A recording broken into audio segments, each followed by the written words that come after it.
Viewers, আজকে আমি যে গাড়িটি নিয়ে কথা বলবো সেটি হচ্ছে টেসলা মডেল 3। 2024 সালে সবচেয়ে জনপ্রিয় গাড়ি হচ্ছে এটি।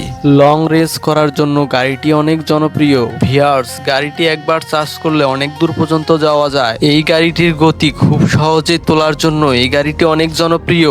ভিউয়ার্স, আধুনিক প্রযুক্তির বড় টাচ স্ক্রিন এবং অটো পাইলটের মতো অত্যাধুনিক সুবিধা রয়েছে এই গাড়ির মধ্যে। পেট্রোল বা ডিজেল চালিত গাড়ির চেয়ে খুব কম খরচে এই গাড়িটি ব্যবহার করা যায়। অত্যাধুনিক ফিউচারগুলো গাড়ির মধ্যে থাকার কারণে গাড়িটি 2024 সালে অনেক জনপ্রিয়তা অর্জন করে।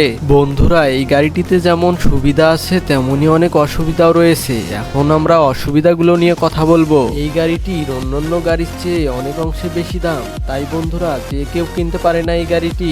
এই গাড়িটি চার্জ করার সময় বন্ধুরা অনেক বেশি সময় লেগে থাকে। কাছাকাছি কোথাও চার্জিং স্টেশন না থাকলে অনেক ঝামেলায় পড়তে হয়। ভিউয়ার্স, এই টেসলা মডেল 3 গাড়িটির মাঝে মাঝে সফটওয়্যারের ঝামেলায় পড়তে হয়। ভিউয়ার্স, আপনি যদি এই গাড়িটি কিনতে চান তাহলে আপনাকে অবশ্যই $40 থেকে $45 টাকা গুনতে হবে। এই গাড়িটি রাতে ব্যবহার করার জন্য অত্যাধুনিক লাইটিং ব্যবস্থা করেছে এই গাড়ির মধ্যে। টেসলা মডেল 3 গাড়িটি আপনি এক চার্জ করে কমপক্ষে 420 কিলো পর্যন্ত চালাতে পারবেন। ভিউয়ার্স, এই গাড়িটি সম্পর্কে আরো কিছু জানতে চাইলে অবশ্যই কমেন্ট করে জানাবেন। ভিডিওটি যদি আপনার ভালো লেগে থাকে তাহলে অবশ্যই একটি লাইক, একটি সাবস্ক্রাইব করে দেবেন।